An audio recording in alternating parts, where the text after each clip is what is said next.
সংবাদ সবাইকে স্বাগত জানাচ্ছি আমি ফিরোজ তোহা। শুরুতে সংবাদ শিরোনাম জানিয়ে দেব এই মুহূর্তে হাতে পাওয়া সর্বশেষ গুরুত্বপূর্ণ আপডেট বাংলা সংবাদ। আগামীকাল সোমবারও ব্লকেট চলবে, এবার সব গ্রেডে কোটা বাতিলের এক দফা দাবি। রোববার রাত 6:45 আন্দোলনের অন্যতম সমন্বয়ক নাহিদ ইসলাম কর্মসূচির ঘোষণা দিয়ে রোববার আন্দোলন সমাপ্ত ঘোষণা করেন। তিনি জানান, শিক্ষার্থীদের ক্লাস পরীক্ষা বর্জনের কার্যক্রম অনির্দিষ্টকালের জন্য চলবে। এছাড়া সোমবার বিকাল 3:30টায় ঢাকাসহ দেশের বিভিন্ন গুরুত্বপূর্ণ সড়ক এবং মহাসড়ক অবরোধ চলবে। এবারে জানাবো, ঢাকা মহানগর উত্তর ও দক্ষিণ বিএনপির নতুন আবেগ কমিটির গঠনের পর দিনভর সরগরম হয়ে ওঠে রাজধানীর নয়াপল্টনের দলীয় কার্যালয়। জানাবো, শ্রীলঙ্কার মতো ভুল যাতে না হয় সতর্ক থাকতে হবে। কোনো অবস্থাতেই শ্রীলঙ্কার মতো ভুলের পুনরাবৃত্তি যাতে না হয় সেদিকে সতর্ক থাকতে হবে বলে জানিয়েছেন আওয়ামী লীগের সাধারণ সম্পাদক ও সেতুমন্ত্রী ওবায়দুল কাদের। রোববার সচিবালয়, সড়ক পরিবহন ও সড়ক বিভাগের কর্মকর্তা কর্মচারীদের শুদ্ধাচার পুরস্কার অনুষ্ঠানে প্রধান অতিথির বক্তব্যে এসব কথা বলেন তিনি। এদিকে রহস্যজনকভাবে মারা গেছে ছাত্রদলের নারী নেত্রী সাবিনা ইয়াসমিন লেজা। তিনি ছাত্রদলের বেসরকারি বিশ্ববিদ্যালয়ের শাখার সাবেক সহসভাপতি। শনিবার গভীর রাতে রাজধানীর যাত্রাবাড়ি শনিরাখড়া এলাকায় মর্মান্তিক সড়ক দুর্ঘটনায় তার মৃত্যু হয়। এবারে থাকছে চাকুরিতে মুক্তিযোদ্ধা কোটার সংবিধান পরিপন্থী বলে মন্তব্য করেছেন সংসদের বিরোধী দলীয় নেতা ও জাতীয় পার্টির চেয়ারম্যান জি এম কাদের। তিনি বলেন, কোটা বিরোধী আন্দোলন অত্যন্ত যৌক্তিক। রোববার দুপুরে গণমাধ্যম কর্মীদের সঙ্গে আলাপকালে জাতীয় পার্টির চেয়ারম্যান এ মন্তব্য করেন। এবং সর্বশেষ জানাবো আন্তর্জাতিক সংবাদ। আলহামদুলিল্লাহ, বিক্ষোভে উত্তাল ইসরায়েল, অবরুদ্ধ রাজধানী। বিক্ষোভে উত্তাল হয়ে উঠেছে ইসরায়েল। হাজারো বিক্ষোভকারী রোববার ভোর থেকে রাজধানী সহ গুরুত্বপূর্ণ শহরগুলোতে জড়ো হয়ে সমাবেশ করছেন। তারা সড়কগুলো অবরোধ করে রেখেছেন। চলছে খণ্ড খণ্ড মিছিল। এতে রাজধানী তেল আবিব এক প্রকার অবরুদ্ধ হয়ে যায়। জেরুজালেমে প্রধানমন্ত্রী বেঞ্জামিন নেতানিয়াহুর বাড়ির কাছে ব্যাপক বিক্ষোভ করে নেতাকর্মীরা। এ সময় তাকে ক্ষমতা ছাড়তে বিভিন্ন ধরনের স্লোগান দিতে থাকেন তারা। এতক্ষণ শিরোনাম শুনছিলেন, এবার বিস্তারিত। প্রিয় দর্শক, আপনি যদি এই চ্যানেলে নতুন হয়ে থাকেন, ভিডিওটি দেখতে দেখতে চ্যানেলটি সাবস্ক্রাইব করে আমাদের সঙ্গে থাকুন। আর এই ভিডিও সম্পর্কে আপনি আপনার মূল্যবান মতামতটি কমেন্ট বক্সে জানিয়ে দিন। আর হ্যাঁ প্রিয় দর্শক, জানিয়ে দিন ভিডিওটি কোথা থেকে দেখছেন। সোমবারও ব্লকেট চলবে, এবার সব গ্রেডে কোটা বাতিলের এক দফা দাবি। এবার এক দফা দাবিতে কর্মসূচির ঘোষণা দিয়ে শাহবাগ ছেড়েছেন আন্দোলনরত শিক্ষার্থীরা।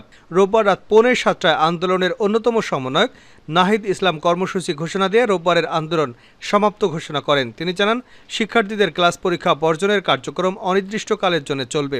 এছাড়া সোমবার বিকেল 3:30টায় ঢাকাসহ দেশের বিভিন্ন গুরুত্বপূর্ণ সড়ক এবং মহাসড়ক অবরোধ চলবে। বিকাল 3:30টায় ঢাকা বিশ্ববিদ্যালয়ের কেন্দ্রীয় লাইব্রেরির সামনে থেকে কেন্দ্রীয় কর্মসূচি শুরু হবে। এদিকে এতদিন প্রথম এবং দ্বিতীয় শ্রেণীতে কোটা বৈষম্য নিরসনের দাবি থাকলেও এবার সব গ্রেডে কোটা সংস্কারের এক দফা দাবি জানিয়েছেন শিক্ষার্থীরা। তাদের দাবি, সব গ্রেডে অযৌক্তিক এবং বৈষম্যমূলক কোটা বাতিল করে সংবিধানে উল্লেখিত অনগ্রসর গোষ্ঠীর জন্য কোটা ন্যূনতম পর্যায়ে এনে সংসদে আইন পাশ করে কোটা সংস্কার করতে হবে। আন্দোলনের সমন্বয়ক নাহিদ ইসলাম বলেন, এবার প্রথম এবং দ্বিতীয় শ্রেণীতে নয়, তৃতীয় এবং চতুর্থ শ্রেণীতে কোটার যৌক্তিক সংস্কার চাই আমরা। আমাদের বারবার আদালত দেখানো হচ্ছে, আমরা তাদের সংবিধান দেখাচ্ছি। তিনি বলেন, কোটার বিষয়ে রাজপথ থেকেই ফয়সালা হবে। আলাপের দিন শেষ হয়ে গেছে। আমরা আলোচনা করেছিলাম 2018 সালে, বিনিময়ে আমরা পেয়েছি প্রহসন। সমন্বয়ক শারজিস আলম বলেন, প্রধানমন্ত্রীকে নিয়ে আমাদের ভয় হয়। 1975 সালের আগে বঙ্গবন্ধুর সঙ্গেও বন্ধুরূপে মুশতাক ছিল। প্রধানমন্ত্রীর পাশেও কিছু মুশতাক রয়েছে, যারা প্রধানমন্ত্রীকে যৌক্তিক আন্দোলনে তার কানে পৌঁছে দিচ্ছে না। তিনি বলেন, ছাত্র সমাজ প্রধানমন্ত্রীর দিকে চেয়ে আছেন। সংবিধান অনুযায়ী যৌক্তিক সংস্কার করুন। নাতিপুতি কোটা আমরা মানি না। চাকুরিতে 56% কোটা হতে পারে না। সমন্বয়ক হাসনাত আবদুল্লাহ বলেন, কোটা নিরসন না হওয়া পর্যন্ত আমরা রাজপথ ছাড়ব না। আমরা মেধাভিত্তিক প্রশাসন করতে চাই। এটা একই সাথে কৃষক শ্রমিকদের আন্দোলন। মহানগর বিএনপির নতুন কমিটি গঠনে সরগরম নয়াপল্টন। ঢাকা মহানগর উত্তর ও দক্ষিণ বিএনপির নতুন আহ্বায়ক কমিটি গঠনের পরদিন সরগরম হয়ে ওঠে রাজধানী নয়াপল্টনের কার্যালয়। রোববার দুপুরে দুই মহানগরী চট্টগ্রাম এবং বরিশাল মহানগরেও নতুন আহ্বায়ক কমিটি গঠন করে বিএনপি। দলের সিনিয়র যুগ্ম মহাসচিব রুহুল কবির রিজভী স্বাক্ষরিত বিজ্ঞপ্তিতে কমিটি গঠনের বিষয়টি জানানো হয়। এদিকে নতুন কমিটি গঠনের পর বিকেলেই নয়াপল্টনে ভাসানী ভবনে নগর বিএনপির কার্যালয়ে ছুটে যান ঢাকা উত্তর বিএনপির আহ্বায়ক সাইফুল ইসলাম নীরব এবং সদস্য সচিব আমিনুল হক, দক্ষিণ বিএনপির আহ্বায়ক ও সদস্য সচিব তানভীর আহমেদ রবিন। এর আগে থেকে বিভিন্ন থানা এবং ওয়ার্ডের নেতাকর্মীরা দলীয় কার্যালয়ে জড়ো হতে থাকেন। তারা সেখানে নতুন কমিটিকে স্বাগত জানিয়ে বিভিন্ন স্লোগান দেন এবং ফুলের মালা দিয়ে বরণ করে নেন। পরে নগর বিএনপির শীর্ষ নেতারা আগত বিভিন্ন নেতাকর্মীদের উদ্দেশ্যে শুভেচ্ছা বক্তব্য দেন। এ সময় তারা সবাইকে সঙ্গে নিয়ে ঐক্যবদ্ধভাবে কমিটি গঠনের মাধ্যমে আন্দোলনে ভূমিকা রাখবেন বলে জানান। এরপর তারা নয়াপল্টনে বিএনপির কেন্দ্রীয় কার্যালয়ে গিয়ে দলের সিনিয়র যুগ্ম মহাসচিব রুহুল কবির রিজভীর সঙ্গে শুভেচ্ছা ও কুশল বিনিময় করেন। শ্রীলঙ্কার মতো ভুল যাতে না হয় সতর্ক থাকতে হবে ওবায়দুল কাদের। কোনো অবস্থাতেই শ্রীলঙ্কার মতো ভুলের পুনরাবৃত্তি যাতে না হয় সেদিকে সতর্ক থাকতে হবে বলে জানিয়েছেন আওয়ামী লীগের সাধারণ সম্পাদক ও সেতুমন্ত্রী ওবায়দুল কাদের। রোববার সচিবালয় সড়ক পরিবহন ও মহাসড়ক বিভাগের কর্মকর্তা কর্মচারীদের শুদ্ধাচার পুরস্কার অনুষ্ঠানের প্রধান অতিথির বক্তব্যে একথা বলেন তিনি। ওবায়দুল কাদের বলেন, দেশের অর্থনৈতিক সম্পদ মাথায় রেখে সমস্ত প্রকল্প বাস্তবায়নের পরিকল্পনা নিতে হবে। কোনো অবস্থাতেই শ্রীলঙ্কার মতো ভুলের পুনরাবৃত্তি যাতে না হয় সেদিকে সতর্ক থাকতে হবে। কর্মকর্তাদের সৎ থাকার আহ্বান জানিয়ে মন্ত্রী বলেন, মন্ত্রী সচিব এবং কর্মকর্তারা সৎ থাকলে দুর্নীতি হবার কোনো সুযোগ থাকবে না। দুর্নীতি এখন বেপরোয়া গতিতে বিস্তার লাভ করেছে, কিন্তু ধরা পড়ে অনেক পরে। দুর্নীতির জন্য যে মূল্য দিতে হয় সেটা আমাদের জন্য সত্যি দুঃখজনক এবং দুর্ভাগ্যজনক। সেতুমন্ত্রী বলেন, ভালো কাজের যেমন পুরস্কার সেভাবেই খারাপ কাজের জন্য নিন্দা এবং শাস্তির ব্যবস্থা থাকা প্রয়োজন। দুর্নীতি, কমিশন, পার্সেন্টেজ, প্রমোশন, ট্রান্সফার এসব নিয়ে পূর্বে অনেক কথা ছিল। এখন এই প্র্যাকটিস বন্ধ করা হয়েছে, বিশেষ করে বিআরটিএ এবং সড়ক বিভাগে। সেতুমন্ত্রী বলেন, কোনো রাজনৈতিক তদবির কাউকে বদলি করা যাবে না। এক্ষেত্রে পূর্বে বিআরটিতে প্রচুর লেনদেন হতো, টাকার বিনিময়ে কর্মকর্তাদের বদলিতে কাজ চলত। সেটি অনেকাংশে বন্ধ হয়েছে। তবে মিরপুর এবং ইকুরিয়া সহ বেশ কিছু জেলায় কিছু কর্মকর্তাদের যোগসাজশে অপকর্ম হয়ে থাকে। সর্ষের মধ্যে দালালদের মতো ভূত রয়েছে। জনস্বার্থে কোন প্রকল্প দরকার সেটি বাস্তবায়ন করতে হবে, সেই বিষয়টাকে সর্বপ্রথমে বিবেচনা করতে হবে। তিনি বলেন, বিরোধীরা বলছে সরকার নাকি মেগা প্রকল্পে মেগা দুর্নীতি করছে। বাস্তবে সরকার মেগা প্রকল্পে মেগা দুর্নীতি নয়, মেগা সাশ্রয় করছে।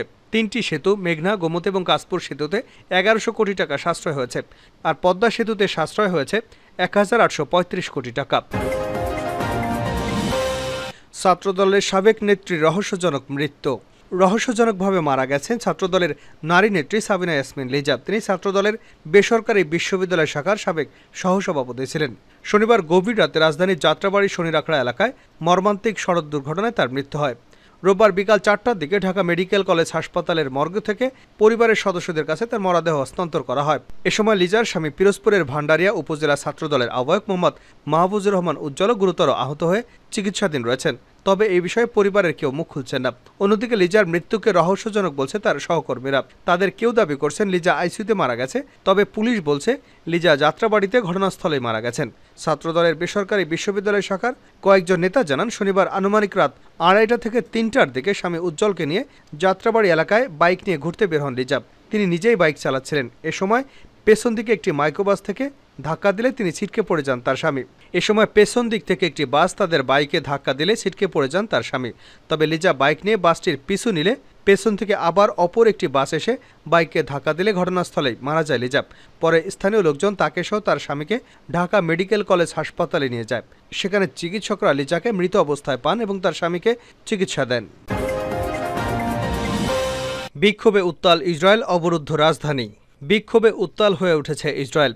হাজারো বিক্ষোভকারী রোববার ভোর থেকে রাজধানী সহ গুরুত্বপূর্ণ শহরগুলোতে জড়ো হয়ে সমাবেশ করেছেন। তারা সড়কগুলো অবরোধ করে রেখেছেন। চলছে খণ্ড খণ্ড মিছিল। এতে রাজধানী তেল আবিবের এক প্রকার অবরুদ্ধ হয়ে গেছে। দ্য টাইমস অফ ইসরায়েলের প্রতিবেদনে বলা হয়েছে, আন্দোলনকারীরা তেল আবিবের কিরিয়া সামরিক সদর দপ্তরের বাইরে এবং জেরুজালেমে প্রধানমন্ত্রী বেনিয়ামিন নেতানিয়াহুর বাড়ির কাছে ব্যাপক বিক্ষোভ শুরু করেছেন। টানা স্লোগানে প্রকম্পিত হচ্ছে রাজপথ। সড়কে অবস্থান নিয়ে কোনো গাড়ি চলতে দেওয়া হচ্ছে না। আন্দোলনকারীরা বলছেন, ইসরায়েলিরা আর যুদ্ধ চান না। তারা গাজায় জিম্মি স্বজনদের ফেরত চান। যুদ্ধ বন্ধ করে হলেও জিম্মি নাগরিকদের উদ্ধার করতে হবে। এছাড়া গাজার পরিস্থিতি সামাল দিতে নেতানিয়াহু পুরোপুরি ব্যর্থ। তাকে পদত্যাগ করে আগাম নির্বাচন দিতে হবে। গত বছর 7 অক্টোবর হামাসের আক্রমণে দেশটিতে 1200-এরও বেশি বেসামরিক নাগরিক নিহত হন। হামলাকারীরা 250-এরও বেশি জনকে জিম্মি করে গাজায় নিয়ে যায়। সেই দিনেই অপহৃত হওয়া অর্ধেকেরও বেশি মানুষ এখনও গাজায় বন্দী অবস্থায় রয়েছে। এরপর থেকে ইসরায়েলিরা জিম্মিদের উদ্ধারে প্রয়োজনীয় পদক্ষেপ নিতে সরকারের প্রতি আহ্বান জানিয়েছেন। কিন্তু নেতানিয়াহু সরকার জিম্মি উদ্ধারে আন্তরিক নয়, এমন অভিযোগে শুরু হয় বিক্ষোভ। দিন দিন দেশটিতে বিক্ষোভের পরিধি বাড়ছে। এমনকি রোববারের আন্দোলনে অংশ নেওয়ার সুযোগ সৃষ্টি করে দিয়েছে 150টিরও বেশি কোম্পানি। তারা বলছে বিক্ষোভে অংশ নিতে ইচ্ছুকদের অনুমতি দেওয়া হয়েছে। এদিকে গাজায় যুদ্ধ বন্ধ এবং জিম্মিদের মুক্তি দিতে মার্কিন প্রস্তাবে রাজি হয়েছে ফিলিস্তিনের স্বাধীনতাকামীদের সংগঠন হামাস। গোষ্ঠীটির একটি সিনিয়র সূত্র এ তথ্য নিশ্চিত করেছেন। শনিবার বার্তা সংস্থা রয়টার্স এক প্রতিবেদনে এ তথ্য জানায়। প্রতিবেদনে বলা হয়, গাজায় যুদ্ধবিরতি নিয়ে আলোচনা এবং জিম্মিদের মুক্তি দিতে মার্কিন প্রস্তাবে রাজি হয়েছে হামাস। এই প্রস্তাব অনুসারে প্রথম ধাপে 16 দিনের জন্য গাজায় যুদ্ধবিরতি হতে পারে। নাম প্রকাশ না করার শর্তে সূত্রটি জানিয়েছে, চুক্তি স্বাক্ষরের আগে ইসরায়েলকে উপত্যকা স্থায়ী যুদ্ধবিরতির জন্য সম্মত হওয়ার শর্ত আরোপ করেছে হামাস। এরপর প্রথম স্তরে 6 সপ্তাহ যুদ্ধবিরতি বাস্তবায়নের বিষয়ে আলোচনা চালিয়ে যেতে চায় তারা। চুক্তিটির সঙ্গে সংশ্লিষ্ট ফিলিস্তিনি সূত্র জানিয়েছে, চুক্তিতে ইসরায়েল সম্মত হলে যুদ্ধবিরতির একটি স্থায়ী কাঠামো তৈরি হবে এবং তা গাজায় ইসরায়েল এবং হামাসের মধ্যে 9 মাস ধরে চলা যুদ্ধের অবসান ঘটাতে পারে। নাম প্রকাশ না করার শর্তে ইসরায়েলের একটি সূত্র জানিয়েছে, বর্তমানে চুক্তিতে বাস্তবায়িত হওয়ার সত্যিকারের সুযোগ রয়েছে।